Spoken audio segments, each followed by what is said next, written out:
मूर्ती प्राणप्रतिष्ठेचा कार्यक्रम दररोज चालू आहे आणि अशा या कार्यक्रमामध्ये आत्ताच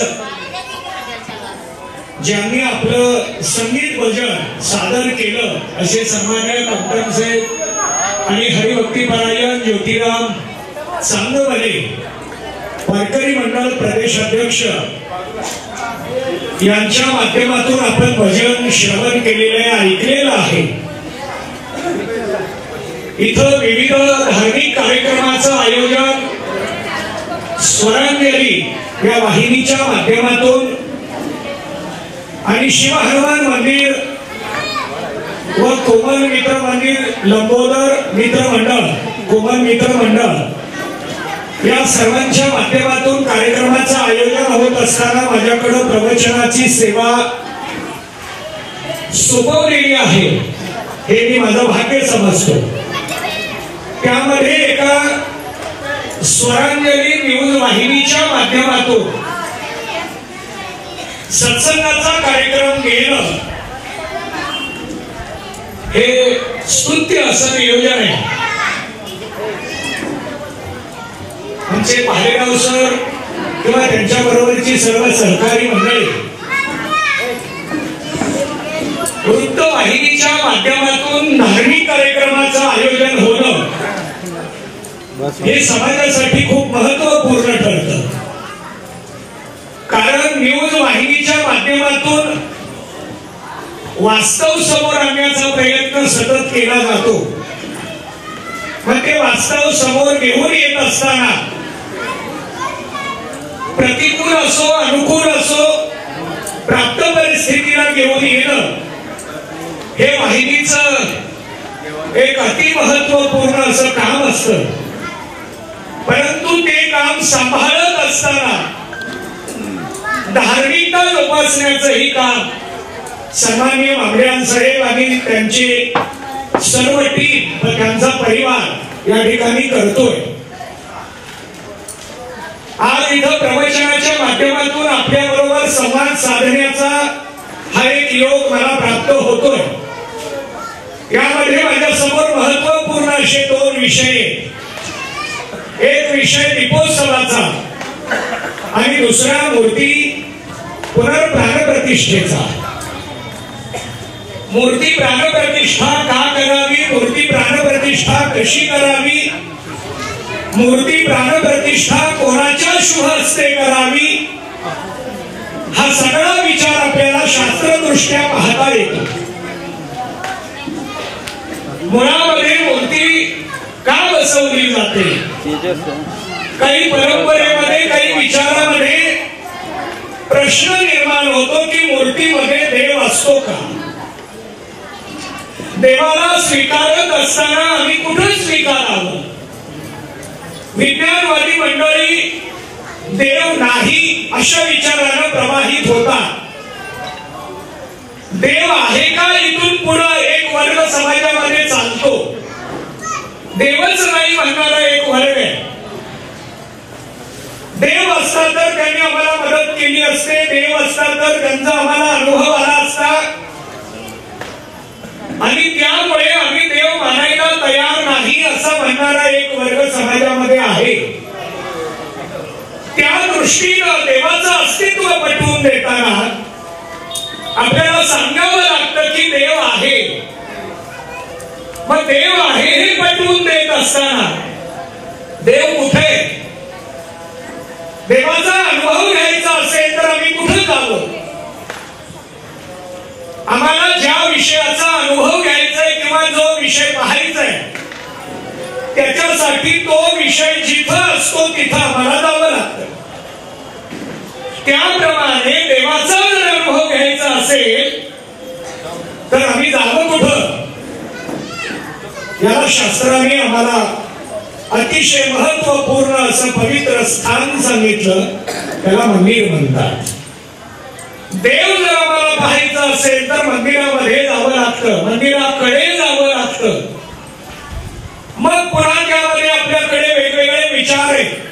कोणत्या मंदिरात जावं.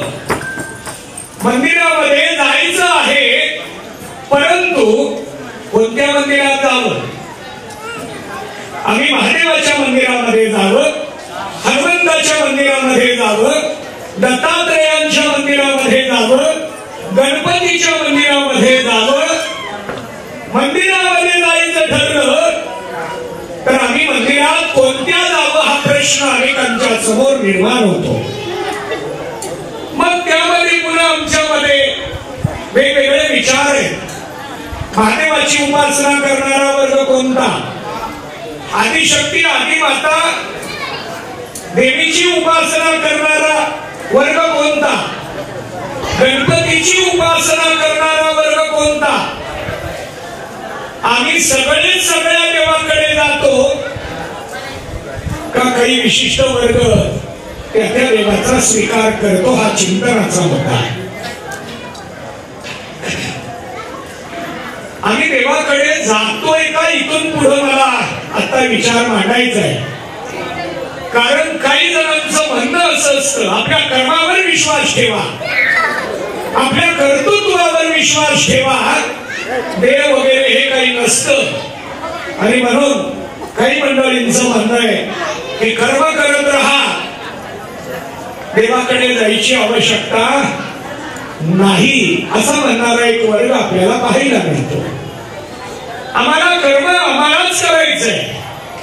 कर्तृत्व सिद्ध करत असताना आशीर्वादाची गरज लागते. जीवनामध्ये त्याच्याकडे आशीर्वादाचं बळ आहे, त्याला जीवनामध्ये यश प्राप्त होतं. मला मगाशी आमचे आदरणीय मामल्यान साहेबांनी सांगितलं की मंदिराचा पुरोहित आहे, त्यांचे बंधू सुद्धा याचे पुरोहित आहे. ते आपला इतर नोकरीचा व्याप पहा, पौरोहित्य करतात. ही अतिशय महत्वाची बाब आहे. देवाची पूजा करायला मिळणं हे महत्वाचं लक्षण आहे. आम्ही देवाच्या समोर डोकं टेकवलं तर स्वतःला भाग्यवान समजतो. त्या देवाची पूजा केल्यानंतर त्या भाग्याचा विचार काय करावा. आणि म्हणून देवाचा विचार मांडत असताना कोणत्या देवाची कोण पूजा करतात. गणपतीची पूजा करणाऱ्यांना गणपत्य म्हटलं जातं, देवीची पूजा करणाऱ्यांना शाक्त म्हटलं जातं, महादेवाची पूजा करणाऱ्यांना शैव म्हटलं जातं, भगवान विष्णूची पूजा करणाऱ्यांना वैष्णव म्हटलं जातं. शास्त्रामध्ये 5 प्रकारच्या भक्तांचा विचार मांडलेला. यामध्ये आम्ही कोणते भक्त आहोत? मुळात भक्त व्हायचं असेल तर श्रद्धा असावी लागते, भाव असावा लागतो आणि त्यातून आम्हाला पुढे जाता येतं. श्रद्धेनं भावनेनं आम्ही मार्गक्रमण करतो आणि त्या माध्यमातून मूर्ती प्राणप्रतिष्ठेचा एक मुद्दा मांडतो आणि माझ्या मूळ चिंतनाकडे येतो. मूर्ती प्राणप्रतिष्ठेसाठी इथं यज्ञ होम याचं आयोजन करण्यात आलेलं होतं. मला मगाशी सांगितलं आज पूर्णाहुती झाली, यज्ञ संपन्न झाला, पूर्णत्वाला पोहोचला. यज्ञ का केला जातो? त्रेतायुगामध्ये यज्ञ सांगितलेला, कृतयुग, त्रेतायुग, द्वापारयुग आणि कलियुग 4 युग मिळून एक कल्प सांगितला जातो. यामध्ये कृतयुगामध्ये ध्यान साधना सांगितली, त्रेतायुगामध्ये यज्ञ साधना सांगितली, द्वापार युगामध्ये पूजा साधना सांगितली आणि कलियुगामध्ये भक्ती किंवा नाम साधना सांगितली. आम्हाला कलियुगामध्ये साधन करायचंय आणि ते साधन करत असताना कोणतं करावं, का करावं हा महत्वाचा प्रश्न निर्माण होतो. आणि त्या दृष्टीनं मूर्ती प्राणप्रतिष्ठा ही मूर्तीची प्राणप्रतिष्ठा करत असताना काही मंडळींचा प्रश्न मी आपल्या समोर मांडला होता, देव असता तर आम्हाला मदत झाली असती. बघा, काही मंडळींच्या मनामध्ये असा विचार आहे, देव म्हणजे आम्हाला सहकार्य करणारे एक व्यक्तिमत्व आहे असं काही जणांना वाटतं. बघा, बोलू नका एकमेकांमध्ये, पाठीमागून आलेल्यांनी मागत बसा, समोर येऊन व्यक्ती करू नका. तुम्हाला मागं बसलं तरी ऐकण्याची व्यवस्था केली आहे आणि त्यामुळं चला ठीक आहे, आपण चिंतन करतोय, देव असता तर आम्हाला त्यांनी मदत केली असती. बघा, प्रपंचामध्ये एखादी अडचण आली, दुःख आलं, संकट आलं, आपल्याला कोणाचं स्मरण होतं? देवाचं स्मरण. दुःखामध्ये देवाचं स्मरण होतं, आनंदात हे सगळं मी उभा केलं, हे सगळं शून्यातनं मी उभा केलं. या सगळ्या गोष्टीला आम्ही स्वतःकडे घेतो आणि दुःख व्हायला लागल्यानंतर देवाकडे ढकलतो. ही आमची वृत्ती आहे. आनंद झाला तरी देवामुळे आणि दुःख झालं तरी देवामुळे, हा आपला विचार असला पाहिजे. याच्या पुढचं अध्यात्माचं चिंतन, आनंद प्राप्त झाला तर देवामुळे, दुःख झालं तर माझ्या कर्मामुळे, ही धारणा निर्माण झाली पाहिजे. कारण कर्म प्रत्येकाला करावं लागतं, पण योग्य अयोग्याचा विचार आपल्याकडे नाही. कर्म करायचंय, पण कोणतं कर्म करावं? प्रवचनाला बसल्यानंतर ऐकण्याचं कर्म करावं का ऐकत ऐकत बोलावं सुद्धा? आता इथं प्रवचनासाठी आपल्या सगळ्यांना आमंत्रित केले, बोलावलेले, म्हटल्यानंतर ऐकण्याचं कर्म करावं. मध्ये जर मोबाईल आला काय करावं? मोबाईल मध्ये आपल्याला काही मोठं एखादं कॉन्ट्रॅक्ट मिळणार नाही किंवा मोबाईल वरून आपलं काही लाखो रुपयाचा व्यवहार होणार आहे किंवा नाही होणार आहे असं नाही. पण तरी आपण प्रवचनात मोबाईल घेतो. प्रवचनात शेजाऱ्याला अडथळा झाला तरी चालेल, पण आपण मोबाईल घेतो, बोलतो. आपल्याला योग्य आणि अयोग्य कर्म लक्षात आलं पाहिजे. त्या कर्माचा परिणाम, त्या कर्माचं फळ आपल्याला भोगावं लागतं. यामध्ये प्रपंच करत असताना प्रपंचासाठी काम धंदा करावा लागतो. प्रपंच व्यवस्थित व्हावा याच्यासाठी पैशाची गरज आहे. कुटुंब नीट चालावं, परिवार व्यवस्थित व्हावा आणि म्हणून पैशाची गरज आहे. ते पैसे व्यवस्थित उपलब्ध व्हावे म्हणून पतीला सहकार्य करावं, कुटुंबाला सहकार्य करावं म्हणून माता भगिनी महिला वर्ग विड्याचं काम करतात. सगळ्यांना प्रवचन ऐकत सुद्धा विड्या कराव्या लागत आहे. त्याचं कारण का? की आपल्या परिवाराला एक दोन पैसे मिळतील, आपल्या कुटुंबातल्या मुलांना मुलींना शिक्षणासाठी असेल, इतर गोष्टीसाठी असेल, आर्थिक मदत मिळेल, आर्थिक सहकार्य त्या माध्यमातून होईल म्हणून आम्ही कर्म करतो.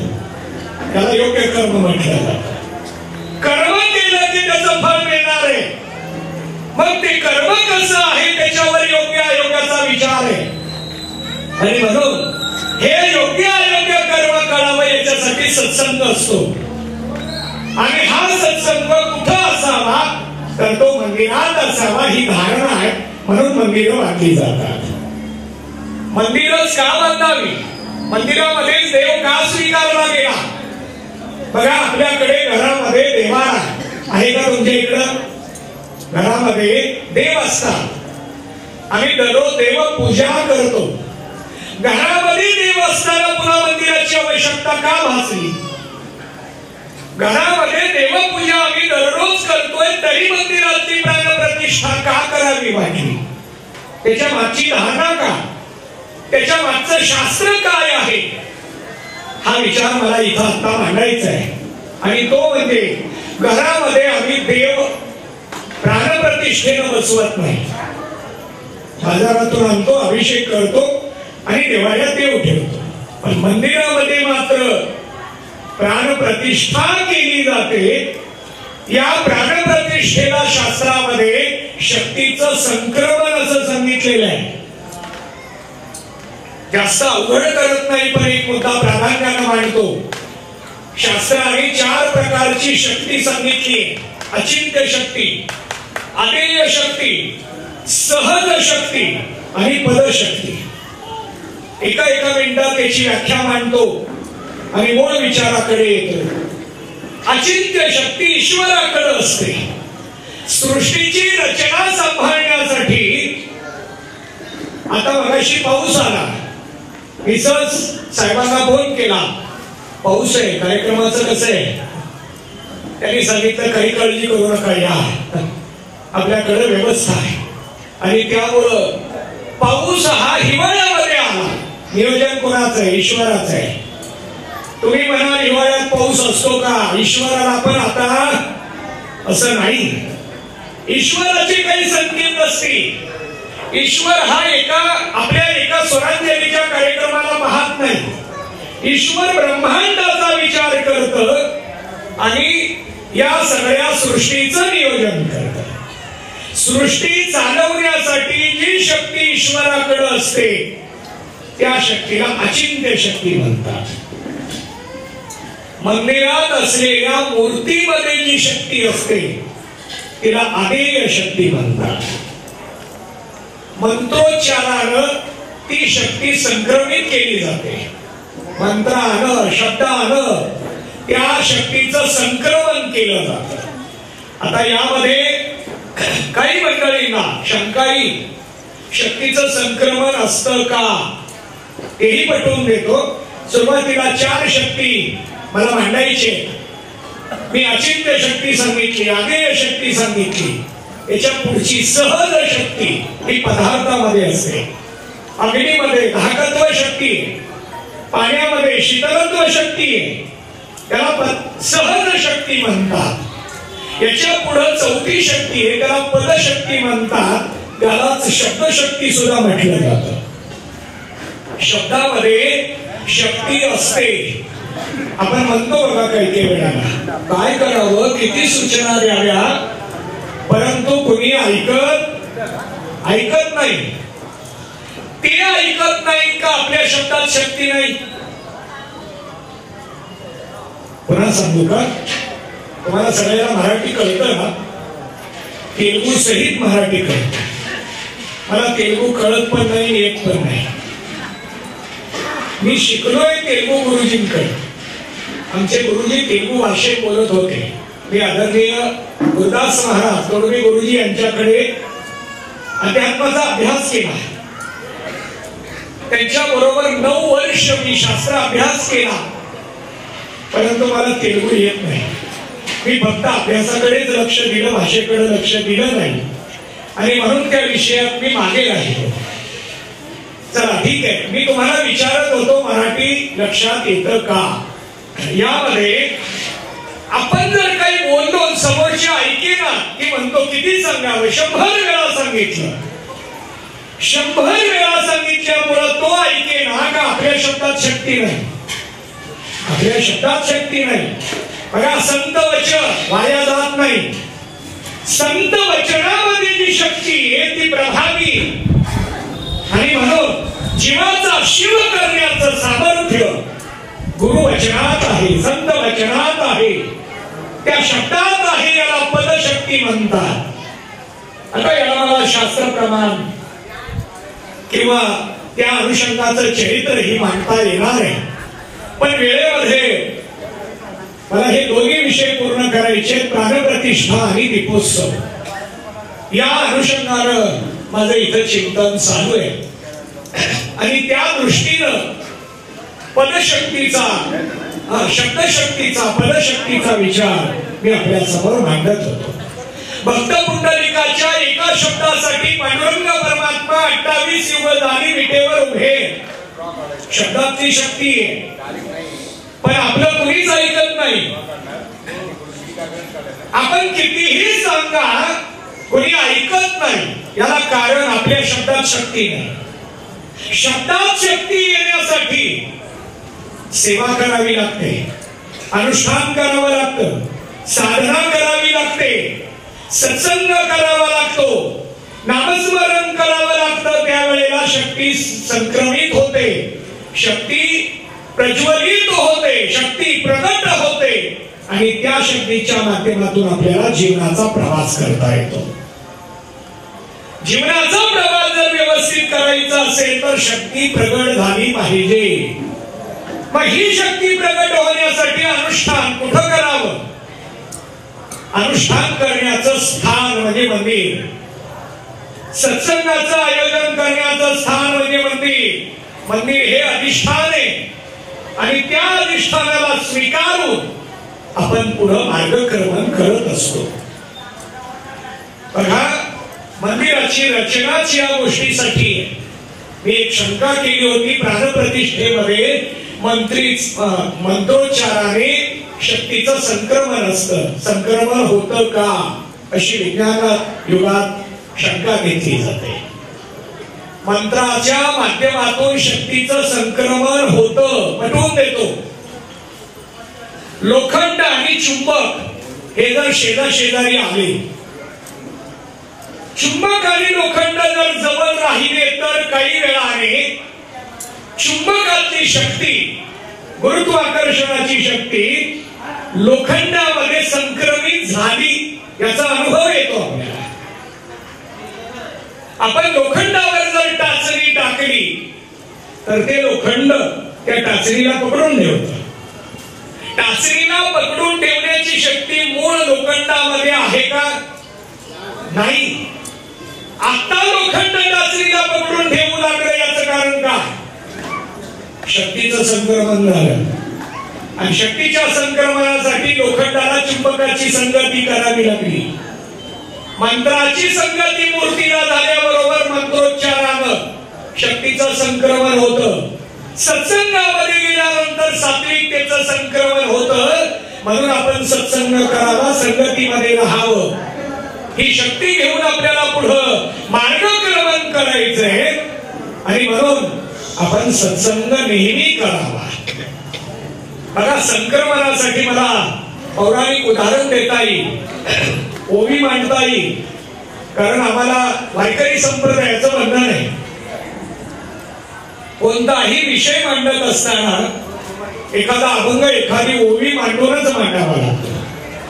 जसं कोर्टामध्ये कलम मांडावं लागतं, त्याशिवाय बोलता येत नाही, तसं आम्हाला ओवी किंवा अभंग मांडावा लागतो, प्रमाण मांडावं लागतं. हृदया हृदय एक झाले, हृदयीचे ते हृदयी घातले, ज्ञानोबराय सांगतात. अर्जुनाला कृष्ण परमात्म्याने मिठी मारली आणि आपल्या हृदयातलं ज्ञान अर्जुनाच्या हृदयात संक्रमित केलं असं ज्ञानोबराय काय सांगता? संक्रमण सांगायला लागले. मूर्तीमध्ये शक्तीचं संक्रमण असतं म्हणून आपण आपलं डोकं टेकून पाया पडलं पाहिजे. पाया पडण्याची पद्धत शिकवावी लागते, सांगावी लागते.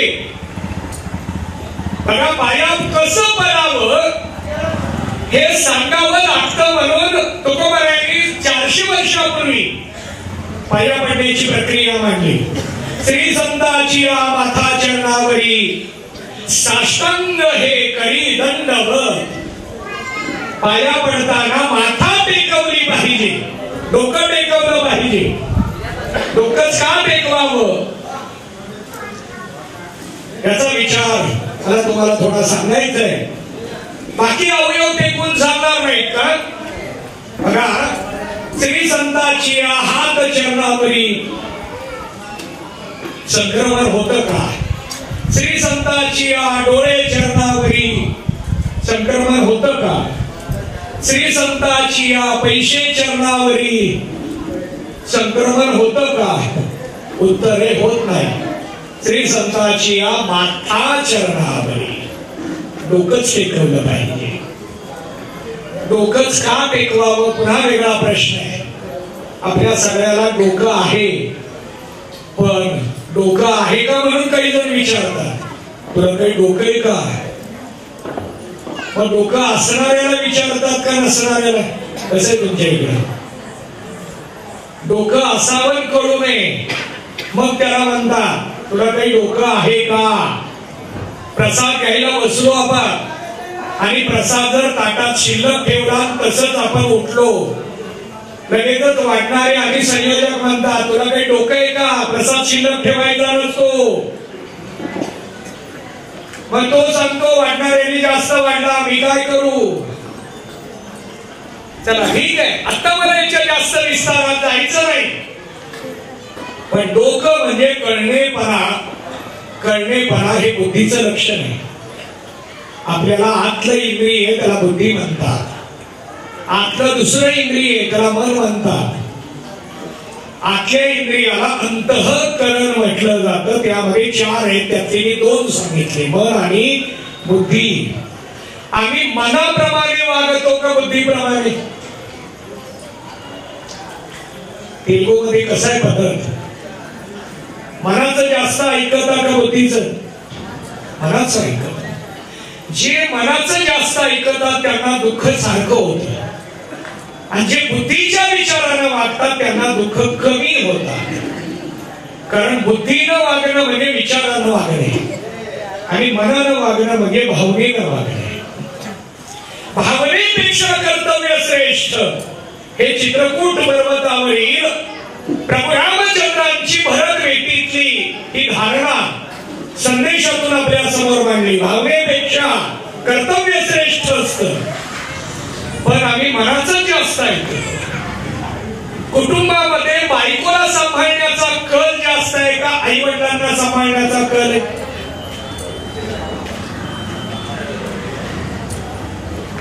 तुमच्या इकडं बायकोला सांभाळण्याकडे जास्त ओढा दिसतो का आई वडिलांना सांभाळण्याकडे? हा वर्ग धाडस करेल, सांगेल, आणि पुरुषांचं या बाबतीत धाडस होत नाही.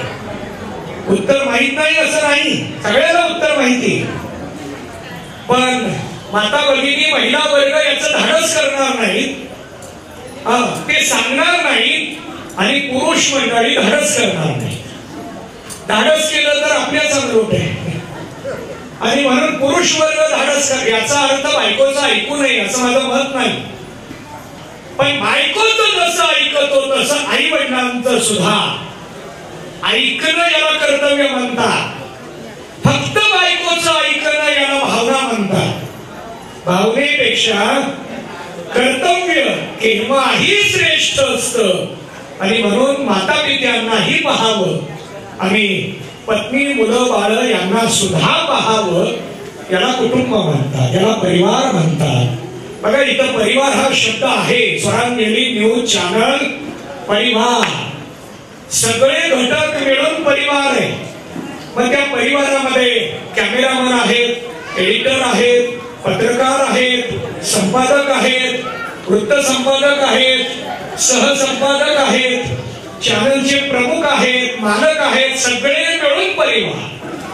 हा जसा वाहिनीचा परिवार आहे तसा आमचा प्रापंचिक परिवार असतो. चॅनल प्रमुख जसे सगळ्याला घेऊन जातात तसं कुटुंबकर्त्याने आपल्या परिवाराच्या प्रत्येक घटकाला घेऊन गेलं पाहिजे. आणि घेऊन जाण्याची धारणा फक्त बुद्धीमध्ये, पण आम्ही बुद्धीचं ऐकतच नाही, मनाचंच ऐकतो, मनाच्या मागे धावतो. आता हा विषय खूप मोठा आहे. हा सगळा विषय मला आजच्या कार्यक्रमात मांडता येईल असं वाटत नाही, कारण वेळ खूप कमी आहे. मला दिलेल्या नियोजित वेळेचे 5 मिनिटं फक्त शिल्लक आहेत आणि त्या दृष्टीनं माझं सगळं वेळेवर असतं, वेळेमध्ये असतं. आणि त्यामुळं आदरणीय मामलेदार साहेबांनी खूप अट्टहास केलेला होता. पत्रिका तयार केली, त्या माध्यमातून त्यांनी मला संपर्क केला. माझी भेट घेऊन ते मला भेटण्यासाठीही तयार होते.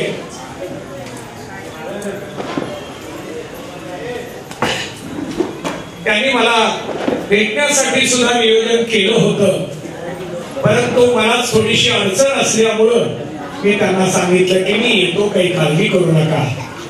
त्यांनी पुन्हा आज मला स्मरण करून दिलं आणि त्या दृष्टीनं मी आपल्या समोर मूर्ती प्राणप्रतिष्ठा या माध्यमातून विचार मांडतोय. बघा, मंदिरामध्ये मूर्ती असते, तिची प्राणप्रतिष्ठा असते. घरात जे देव असतात त्याची प्राणप्रतिष्ठा नसते. आणि म्हणून मंदिरामध्ये असलेल्या मूर्तीवर जर डोकं टेकवलं तर शक्तीचं संक्रमण होतं. म्हणून पायावर डोकं टेकवलं पाहिजे. पायावर जर डोकं टेकवलं तर बुद्धीमध्ये त्याचं संक्रमण घडतं. बुद्धीमध्ये जे संक्रमण आहे ते खूप महत्वपूर्ण असं संक्रमण आहे. आणि ते संक्रमण होत असताना इथं दीपोत्सवाचा सुद्धा कार्यक्रम घेतलेला. दीपोत्सव कशाला म्हटलं जातं? एका दिव्याने दुसरा दिवा लावणं म्हणजे एकाने दुसरा तयार करणं. हा तयार करायचा आहे तो कशासाठी? कोण तयार करायचा? एका श्रद्धाळूने दुसरा श्रद्धाळू तयार करायचा. एकाने दुसऱ्याच्या अंतःकरणातली धार्मिकता, धर्म जागा करायचंय. एकाने दुसऱ्याच्या अंतःकरणातली देशभक्ती जागी करायची. देशभक्तीचा दिवा जागा करायचाय, धर्माचा दिवा जागा करायचाय, संस्कृतीचा दिवा आपल्याला लावायचाय. एका दिव्याने दुसरा दिवा, दुसऱ्याने तिसरा दिवा, अशा दिव्यांची रांग, या रांगेला पूर्वी आळी म्हणायची. म्हणून तो शब्द तयार झाला, दिवा आळी. दिवाळी या शब्दाचा अर्थ दिव्यांची आळी, दिव्यांची रांग म्हणजे दिवाळी. मग दिवाळीला कोणते दिवे असावे? त्या दिव्यामध्ये वाफ कशी असावी, तेल कुठलं असावं, दिव्याचं तोंड कोणीकडे असावं, हा सगळा विचार शास्त्राने आपल्या समोर मांडला. दिवा लावत असताना सुद्धा कुठं लावावा, मंदिरामध्ये दिव्याचं स्थान कुठं असावं. आता हे मी आमच्या पुरोहितांच्या समोर मांडणं म्हणजे धाडस होणार आहे, कारण त्यांच्याकडे परंपरेला ही सेवा, त्यांच्या घराण्यामध्ये ही सेवा. आणि त्यामुळे मी इथं दीपोत्सवाच्या बाबतीमध्ये थोडासा विचार मांडतोय की एका दिव्याने दुसऱ्याला तयार करा. आम्हाला झाडे लावा, झाडे जगवा हे स्लोगन घेतो आम्ही, पण झाडे लावा कुणी? तुम्ही. झाडे जगवा कुणी? तुम्ही. आम्ही काय फक्त सांगायचंय असं आहे का? नाही, आम्ही सुद्धा एक दिवा लावला पाहिजे, एक दिवा तयार केला पाहिजे.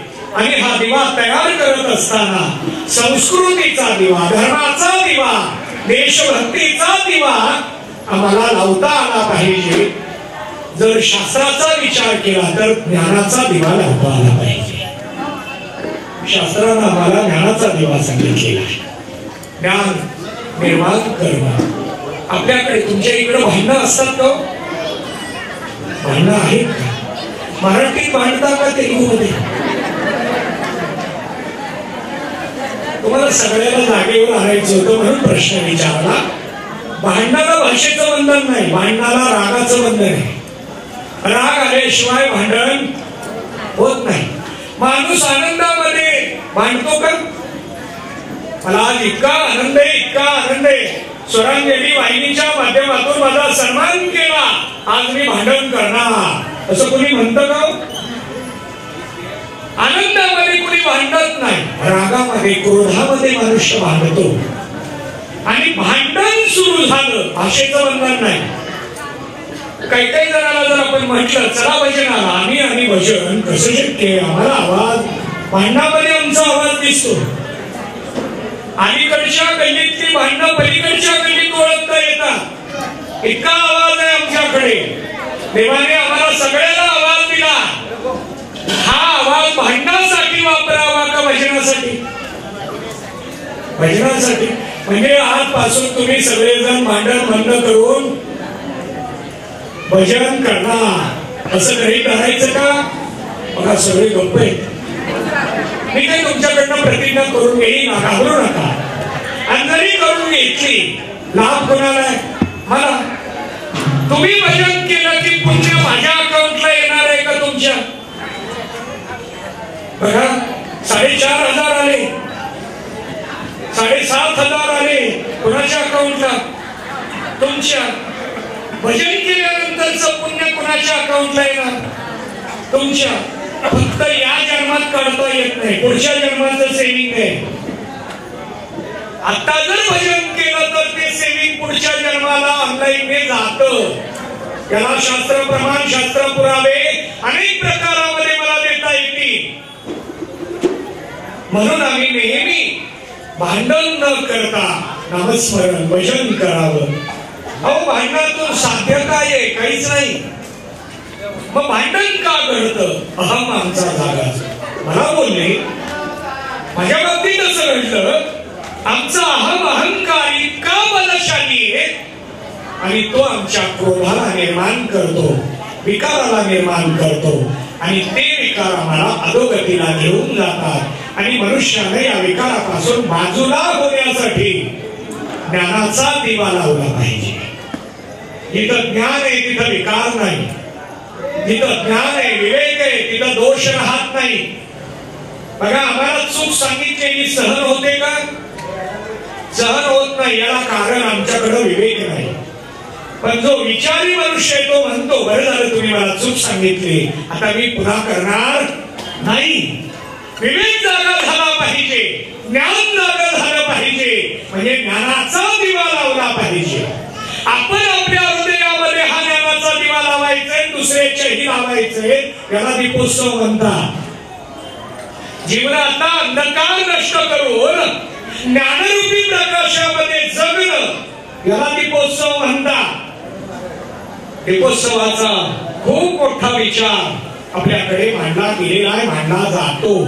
आणि त्या दृष्टीनं चिंतन मांडत असताना अंधार कशाचा आहे? आता इथं लाईटची व्यवस्था आहे, उजेड आहे, प्रकाश आहे. अचानक लाईट गेली, प्रवचनकार तेच असतात, ऐकणारे तेच असतात. आनंद तोच राहतो का बदलतो? आनंद तोच राहतो का बदलतो? बदलतो. याला कारण अंधार. अहो सामान्य अंधार आमच्या आनंदाला बदलतो तर अज्ञान काय करेल? अज्ञानरूपी अंधकार सुद्धा आम्हाला खरा आनंद घेऊ देत नाही. आणि म्हणून अज्ञान निवृत्तीसाठी ज्ञानाचा दिवा लावला पाहिजे. एक दिवा नाही, अनेक दिवे लावणं याला उत्सव म्हणतात. आणि तो उत्सव दिव्याचा, ज्ञानाचा, विचाराचा, संस्कृतीचा, देशभक्तीचा, सेवेचा दिवा आमच्याकडून लावला गेला पाहिजे. असा दीपोत्सवाचा कार्यक्रम या ठिकाणी स्वरांजली न्यूज चॅनल परिवार, श्री शिव हनुमान मंदिर ट्रस्ट, कोमल मित्र मंडळ, लंबोदर मित्र मंडळ यांच्या माध्यमातून इथं घेण्यात आलेला आहे. मला आदरणीय कमल्यान साहेबांनी आणखी काही वेळ वाढवायला सांगितला होता, पण मला पुढे कीर्तन आणखी जायचंय. जाण्यासाठी मला एक 10 मिनिट लागणार आहे.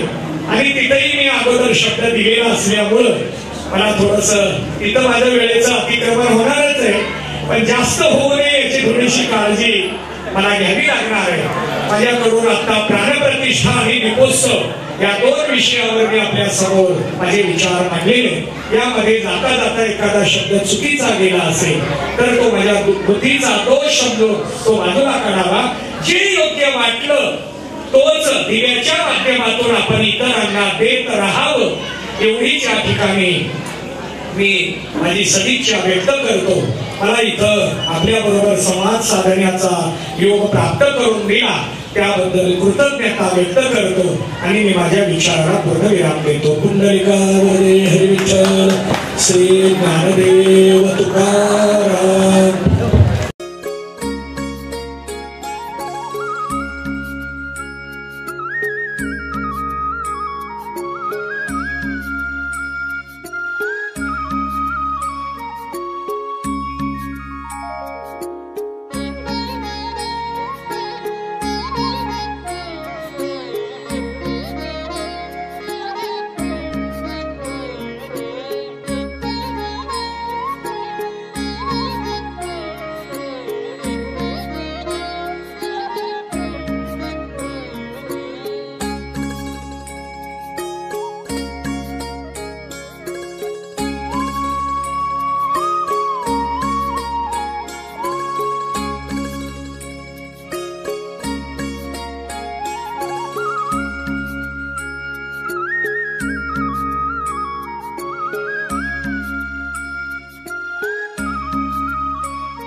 सुरवर वंदना जय देव जय मंगलमूर्ती ओ दर्शन मात्रे माना कामना पूर्ती जय देव आता महालक्ष्मी आरती करा आज शेवटचा गुरुवार आहे मार्गशीर्ष महिन्यातला सगळ्यांनी इकडे महालक्ष्मीकडे आरती करा दुर्गे दुर्गटवारी तुझोड संसारे अनाथनाथी अंबे करुणा विस्तारे वारी वारी जन्म मरणाती वारी आरे पडलो हाता संकट निवारी जय देवी जय महिषासुरमर्दिनी सुर ईश्वर वरदे तारक संजयी जय देव त्रिभुवन मोनी पाता तुझे सेनाई कारी श्रवणो परंतु न बोलावे काही साई वाद करिता पडलो प्रवाही ते तो भक्ता लागे प्राण सजीवराई जय देव जय महिषासुरमर्दिनी सुर ईश्वर वरदे तारक संजीवनी जय देव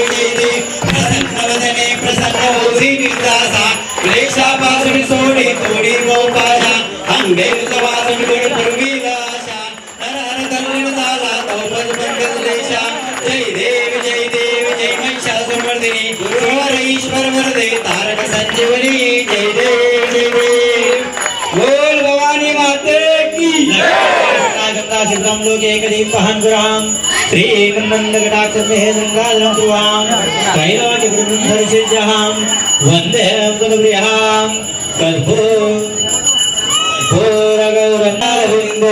भवानी लक्ष्मी मंगल कर्पूर निरहांजनम दर्शयामि।